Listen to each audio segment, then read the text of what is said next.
Most sadistic murder in UK history. The pure evil group who tortured Suzanne Capper. Imagine a case that was so awful that it shocked the whole country. In this video, we learn the shocking story of Suzanne Capper, a young girl who was tortured and killed by a group of people known as the pure evil. Explain why these people did such a cruel crime, and explain how Suzanne's bravery helped catch and convict them.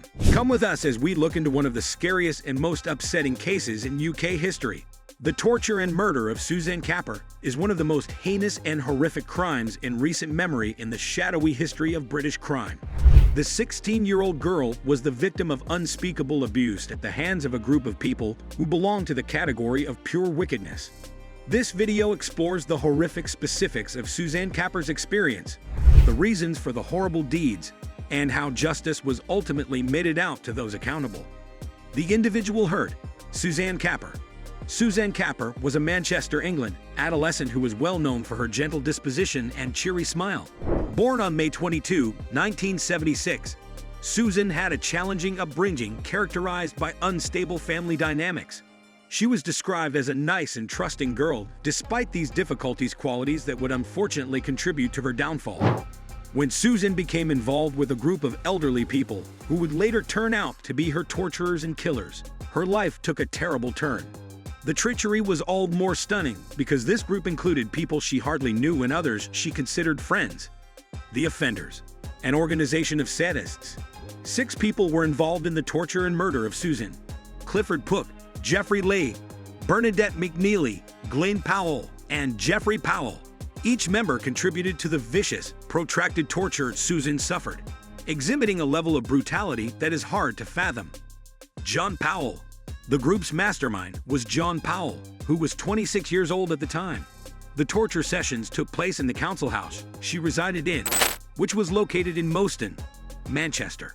Having used drugs and acted violently in the past, Jean had a lot of power over the other group members. Bernadette McNeilly, another 24-year-old close friend and accomplice of Jean's, was Bernadette McNeilly. Bernadette, who was notorious for her violent behavior and drug abuse, was the main instigator of the torture. Her willingness to hurt Suzanne and her sadistic instincts had a major role in the terrible events that transpired. Glyn Powell. Jean Powell's estranged husband, Glyn Powell, was also a major player in the torture. His participation in the group's systematic abuse of Susan demonstrated the extent of their wickedness. Leigh. The 26-year-old vagabond Leigh became involved in the group's activities and actively participated in torturing Susan. His involvement served as a further example of the group's overall moral decline. Clifford Pook and Anthony Dudson. Clifford Pook, 18, and Anthony Dudson, 16, were the group's youngest members. They were young, but they participated in the horrifying mistreatment. Their participation demonstrated Jean and Bernadette's ability to manipulate weak people. The ordeal. Torture-filled days. Suzanne Capper's nightmare began in December 1992, when she was duped into traveling to Jean Powell's house. This was the beginning of her horrific experience. After that, a whole week of incomprehensible torture began, which shocked even the most seasoned law enforcement officers. Susan was initially confined to the house, where she was subjected to verbal and physical abuse simultaneously. Her eyebrows and cranium were shaved by the group, which served as a symbolic act of robbing her of her uniqueness and dignity. This initial bout of abuse set the stage for the subsequent crimes that were to follow. The suffering became increasingly severe with each passing day. During the time that Susan was confined to a bed frame, she was subjected to physical abuse that included the use of wooden sticks and a belt. In addition to forcing her to drink urine, the group used pliers to remove her teeth and then made her drink urine. Not only did they burn her with cigarettes, but they also injected her with amphetamine, which resulted in her experiencing more physical and mental pain. On the 14th of December in 1992, the most recent instance of cruelty occurred. The group then proceeded to douse Suzanne with gasoline and set her ablaze after driving her to a remote woodland site near to Stockport. Susan somehow survived the initial fire and made her way into the forest, eventually arriving at a nearby road where she was discovered by a passing vehicle. Thank goodness she was able to survive. Despite the severe wounds she sustained, Suzanne Capper displayed an incredible amount of bravery. She provided the police with detailed accounts of her trauma, including the names of those who had attacked her and the specific forms of torture she had to endure. Her tenacity and will to seek justice were truly remarkable, especially when one considers the gravity of the circumstances she was in. Suzanne passed away on December 18, 1992, which was a tragic event because it was 4 days after she had acquired her injuries. Her death marked the end of her suffering and the beginning of a coordinated effort by law enforcement to apprehend those guilty for her killings. Her passing also marked the beginning of the investigation into her murders. With Suzanne's detailed report, investigators were able to obtain important leads. The investigation was centered on the individuals that she had identified, and within a short period of time, the individuals responsible for the crime were apprehended. The crime was so shocking, and Suzanne's detailed confession ensured that the legal process moved along in a timely manner. The trial of those responsible for the murder of Suzanne Capper took place in November of 1993. The horrible facts of the torture and the level of sadism that was engaged left the nation in a state of disbelief. The trial brought to light the complete lack of remorse that the perpetrators had for their actions, as well as the depth of their violence. The severity of the offense was reflected in the punishments that were handed down as consequence. Each of the three defendants, Glyn Powell, Jean Powell, and Bernadette McNeilly, received life sentences, with a minimum of 25 years imprisonment. Clifford Pook and Leigh were given reduced sentences due to their alleged lower involvement in the crime. However, Anthony Dudson was handed a life sentence, with a minimum of 18 years in imprisonment. Attempting to fathom the reasoning behind such a heinous murder, as this one is a challenging assignment.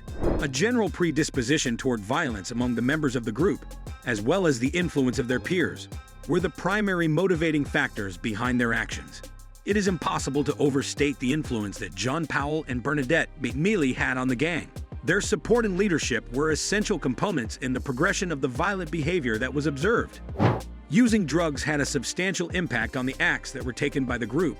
A significant number of the perpetrators were likely to have impaired judgment and a greater propensity toward aggressive behavior since they were regular users of amphetamines and other substances. A significant factor that contributed to the group's descent into barbarism was the environment of drug-fueled agony. The dynamics of the group also played a significant role in the outcome. Because of the sadistic tendencies of Bernadette McNeilly and the dictatorial leadership of Jean Powell, violence was tolerated and even encouraged in an environment that was toxic. In particular, the younger members of the group, Anthony Dudson and Clifford Pook, were particularly susceptible to the influence of the more strong and more experienced individuals. Not only did the murder of Suzanne Capper have a tremendous impact on the community of Manchester, but it also had a significant impact at the national level. Everyone who followed the case was left with a permanent scar as a result of the extreme brutality of the murder, and the recollection of Suzanne's misery continues to generate deep anguish and fury. An enormous impact was felt throughout the community as a result of the murder of Suzanne. Her story aroused discussions about the precarious position of young people and the need of safeguarding them against atrocities of such heinous nature. The memorials and vigils that were conducted in her honor were held. All around the country, people were shocked and angry as a result of the case. The media's attention to the case helped to preserve Suzanne's memory while also bringing notice to the case. The outcry from the general public brought to light the fact that behavior of this sadistic kind is generally condemned, and that justice must be carried out. A legacy of bravery and tenacity in the face of incomprehensible misfortune is what Suzanne Capper leaves behind for future generations. Listening to her story continues to motivate people because of the bravery she displayed in identifying those responsible for her crime and the determination with which she pursued justice. Not only does the case serve as a terrible reminder of the depths of human cruelty, but it also serves to illustrate the bravery and resiliency of a young girl who refused to be silenced. The murder and torture of Suzanne Capper by the pure evil gang is a case that has left a lasting impression on those who came after. It's one of the most horrific murders in UK history because of the horrifying betrayal by those she thought were friends and the sadistic character of the crime. Although Suzanne's bravery and the punishment that was later meted out to her assassins provide some closure, the horror of her experience never goes away. We pay tribute to Suzanne Capper's resilience and the long-lasting effects of her heartbreaking tale. If this story left you as stunned as it did us, be sure to like, share, and subscribe for more deep dives into the darkest corners of true crime. Hit the notification bell so you never miss an update on our latest videos. Your support helps us continue to bring you compelling and thought-provoking content.